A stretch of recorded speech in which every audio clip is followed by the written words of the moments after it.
Hi, let's continue with part 2 of removing the HP LaserJet 1320 fuser. Let's remove 3 screws right there.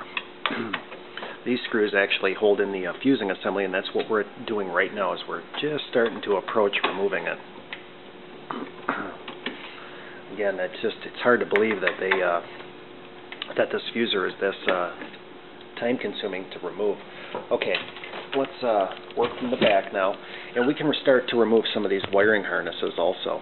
So let's unplug the yellows that are feeding through all this wiring harness. And again, watch how you pick these up. You want to be real careful with them. And what we're doing is we're going to actually remove this plate right here, this black plate. And that's going to give us room to remove one more plug. Again, try to remove your wires and keep them organized.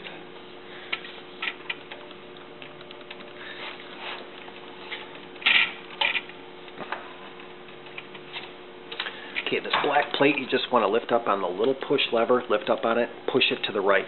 Now you're going to see 2 more larger connectors. We want to remove both of these. This is where I'll use my pick tool and unplug them. Or, you could use a flat blade. And there we go.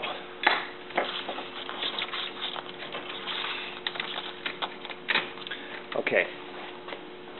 Now let's go ahead and work on this side of the machine. We're going to be actually removing some stuff off the drive gear side now. And try to keep all your screws and everything. Let's remove the little cover plate at the top. 1 black screw. And this plate comes right off. Okay, let's remove the fan. 2 screws. 1 on the top and 1 on the bottom of it. And the fan is going to be held on with a little spring clip that has to be removed also. And you can unplug the solenoid, get the wiring harness out of the way, and I just start off at the top and remove this little piece of metal that I think it's more of a vibration than anything. You don't have to unplug that, you can just let it hang. Okay, now let's remove the 2 silver screws next to this plate assembly right here. And what this is going to do is start to give us access to more screws and to start getting this fuser ready to remove it. 1 on the top right. Yeah, this is really bizarre on how they got this little guy buried in here. Okay, I'm going to keep my finger on this plate because at this point in time I'm going to gently pull it off, and you might get some gears that might fall off. So I'm going to give you a presentation of what this should look like, just like this. And if this black gear falls off, it just simply slides back on, and these gears got little bushings that they'll slide into. So there's a good visual in case something happens to your gear driveline and parts just kind of fly everywhere, which could happen. That's why I like these videos to be what they are, because you really need to see this stuff. Let's remove the white gear right here, and let's remove the driveline gear for the fuser right there. And you can put those to the side. Now we got some more screws. Let's remove this guy right here.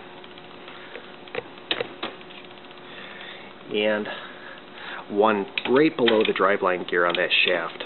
There's 1 below. And that should be it. Okay, now what we can do is I'm going to close out. I'm going to bring this out a little bit. So you can see this. Now I'm going to turn the printer around, and we're going to actually remove the fuser now.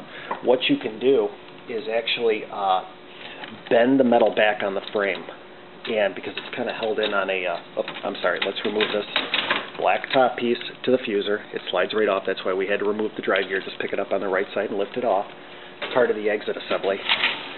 And we can kind of pull forward on this right now. If all screws are out, hopefully I didn't miss any. And it looks like we're good.